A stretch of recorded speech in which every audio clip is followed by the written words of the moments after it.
Os mangues e alagadiços do sul do país revelam sua fauna exuberante, uma fauna rica e preservada. Répteis, aves, peixes, a natureza em sua plenitude, o vento nas árvores, o sol a brilhar e um agradável cheiro de... Mas hein? Ah, sim. Bem-vindos à nossa natureza. A natureza implacável.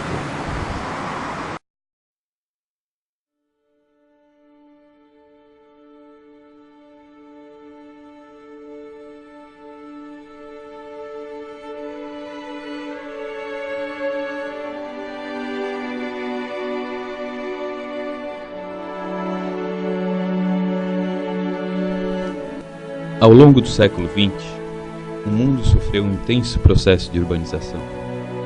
No Brasil, não foi diferente. As pessoas que antes moravam no campo se mudaram para as cidades, de maneira rápida e desordenada, ocupando áreas irregulares, como encostas, florestas e manguezais. Tal como no restante do país, a cidade de Florianópolis apresentou uma explosão populacional a partir da década de 60. Principalmente após a implementação da Universidade Federal e da transferência de importantes empresas para a capital do estado. Nos últimos 30 anos, a população do município triplicou, chegando à casa dos 420 mil habitantes. Esse crescimento desenfreado tem causado consequências desastrosas aos ecossistemas de Florianópolis, como acontece no manguezal do Itacurubi.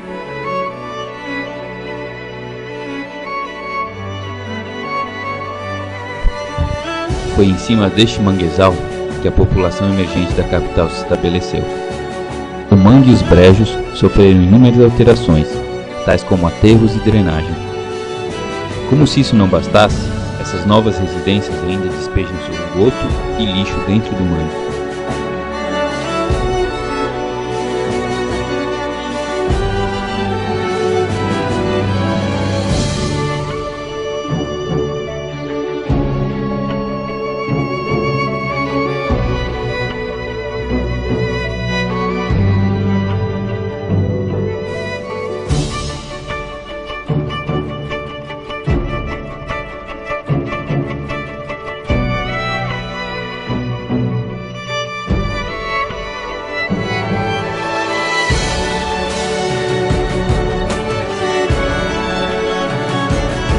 Mas afinal, o que é um manguezal?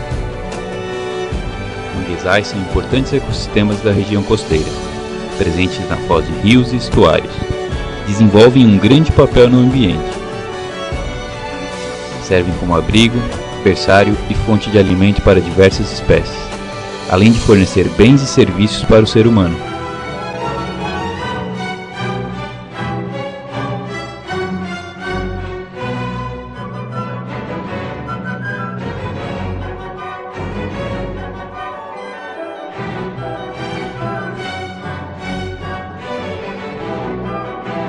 E nessa tênue linha entre a preservação e a urbanização é que se encontra a nossa natureza, a natureza implacável.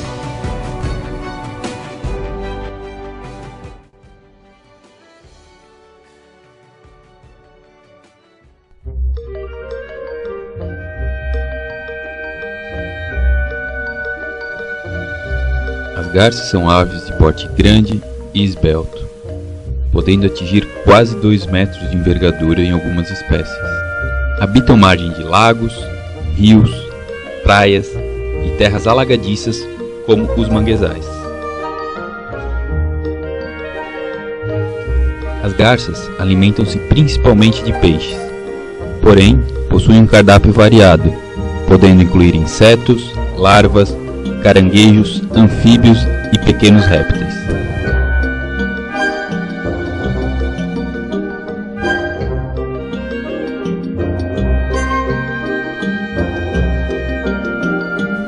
Passam grande parte do dia em busca de alimento. Pudera, um apetite desses,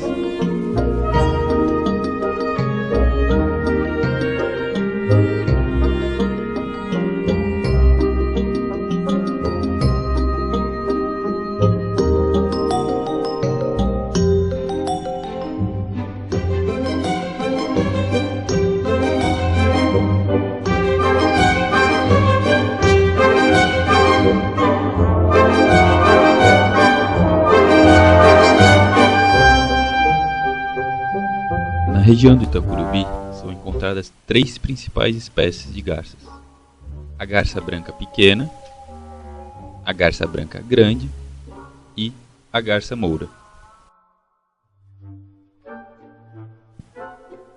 A garça branca pequena, popularmente conhecida por garcinha, é o menor exemplar do grupo das garças, raramente ultrapassando os 60 centímetros de altura. Vivem em grupos e migram apenas para dormir. No período reprodutivo, se encontram em ninhais com outras espécies, botando de 3 a 7 ovos, que irão dar origem a novos filhotes depois de aproximadamente 25 dias.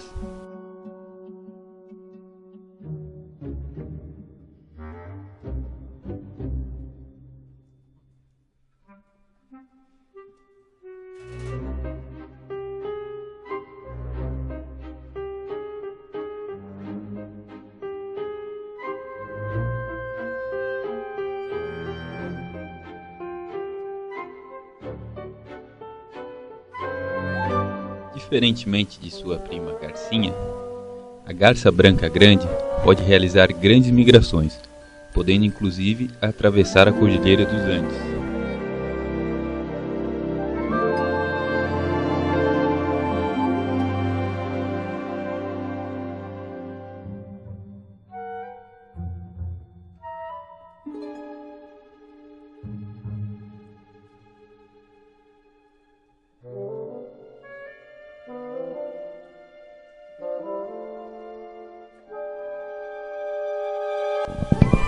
Esta espécie de garça é dotada de uma inteligência ímpar, podendo em algumas situações usar insetos mortos e restos de comida como isca para pescar.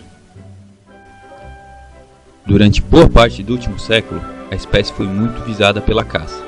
A utilização de suas penas como adorno em chapéus femininos as fazia um alvo preferencial. Hoje em dia, porém, estão fora de perigo.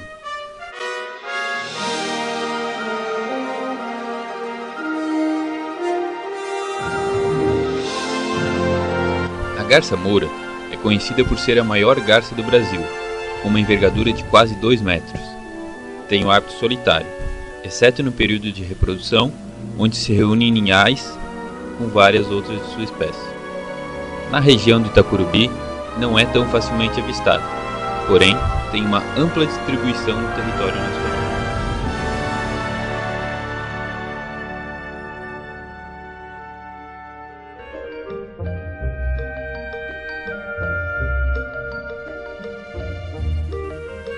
Longe do glamour e graciosidade de suas parentes garças, o frango d'água comum, como seu próprio nome diz, é a ave mais presente nos lagos, charcos, rios e alagadiços do país.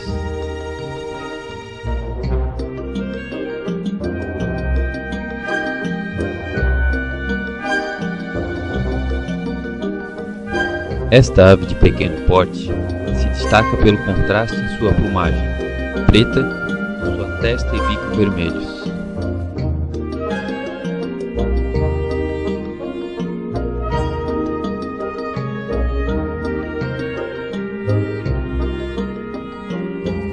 Sua alimentação se baseia em algas e vegetais, porém, eventualmente se alimenta de invertebrados e pequenos vertebrados.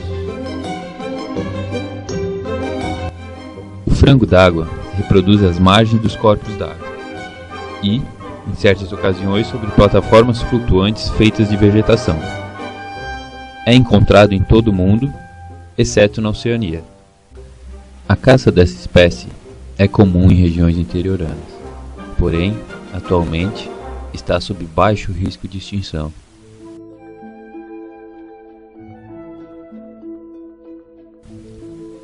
O manguezal do Itacurubi não abriga apenas espécies de aves. Alguns répteis podem ser avistados na região, como é o caso da tartaruga tigre d'água. Este animal, que de perigoso só tem o nome, habita a zona de pântanos, banhados, lagos e rios do sul do Brasil, assim como em parte do Uruguai e Argentina.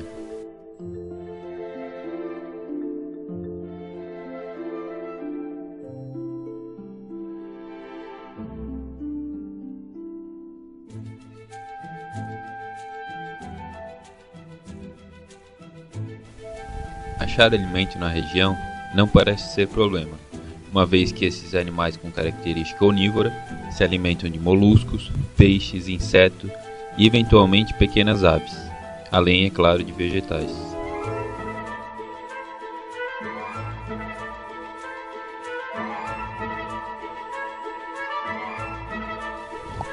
Somente um olhar mais apurado para perceber que na região não existe apenas uma espécie de tigre da água, mas sim duas. A primeira, nativa, é facilmente encontrada na região do manguezal do Itacurubi.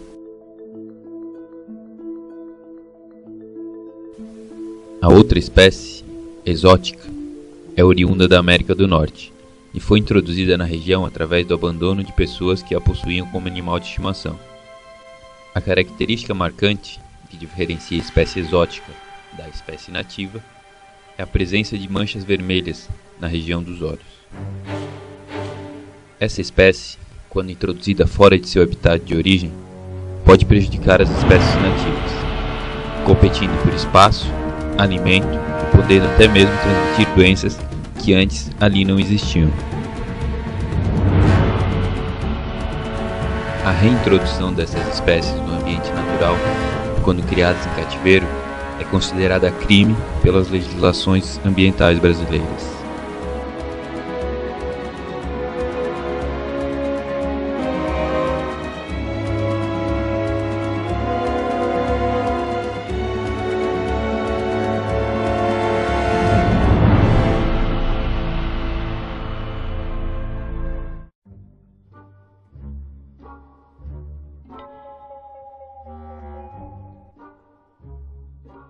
E por falar em espécie exótica, o próximo implacável vem de longe, da África, mais precisamente das águas do rio Nilo, a tilápia, talvez um dos mais resistentes moradores da região do mangue urbanizado e também uma espécie-chave para a ecologia local.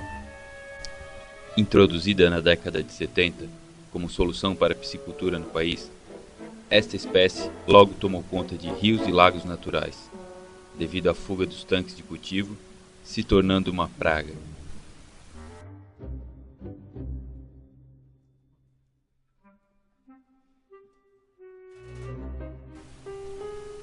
Um grande problema, pois, assim como no caso das tartarugas, a tilápia compete com os outros peixes. Seu apetite onívoro e voraz e a alta capacidade de reprodução, chegando a incríveis 4 vezes por ano, fez com que esse peixe se tornasse a principal espécie de sua classe a habitar a região.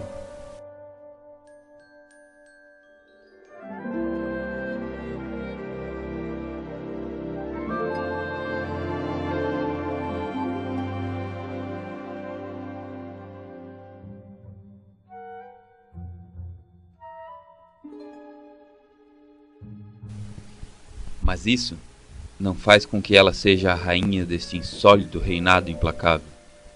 Existe alguém que vê nela apenas seu fast food.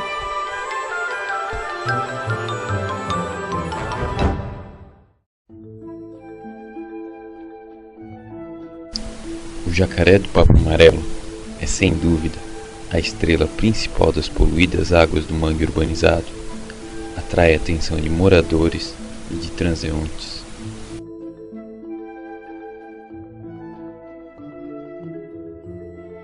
Embora os jacarés assustem as pessoas pelo seu tamanho e aspecto pré-histórico, são animais extremamente importantes para o equilíbrio ecológico.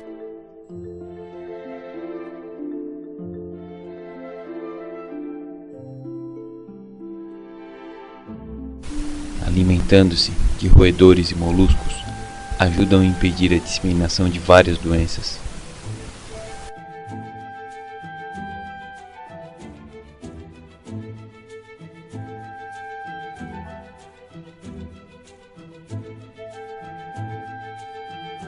Sua alimentação, porém, é muito mais ampla. Na região do manguezal do Itacurubi, este predador se alimenta de aves como as garças, o frango d'água e também de peixes como a tilápia. Nem mesmo as tartarugas escapam do seu apetite voraz.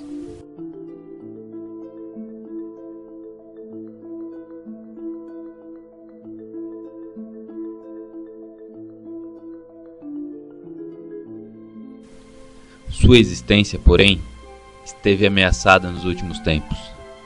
A caça excessiva, a destruição de seu habitat, fizeram com que esse animal quase desaparecesse no século passado.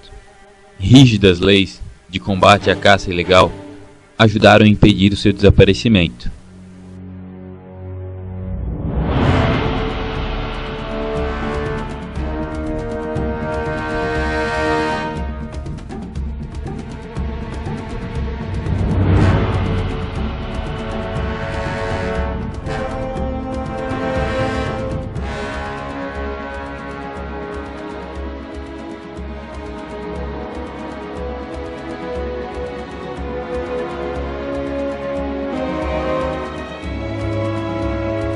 A destruição dos mangues e alagadiços e a poluição das águas, porém, ainda contribuem para que este animal se figure na lista dos ameaçados de extinção.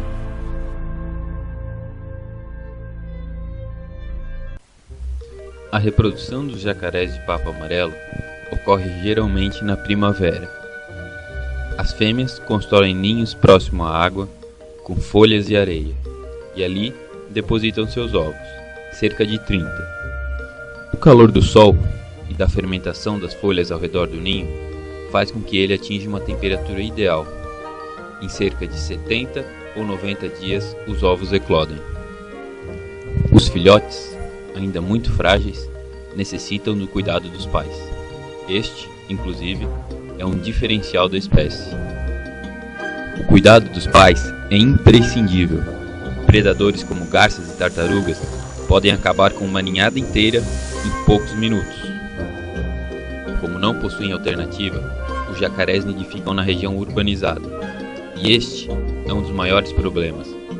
O intenso tráfego de carros e de curiosos faz com que os pais se assustem e abandonem o ninho, deixando os filhotes por sua conta e risco. E se isso não bastasse, constantemente a prefeitura promove a limpeza dos canais e córregos para evitar com que transbordem, devido ao acúmulo de lixo e sedimentos.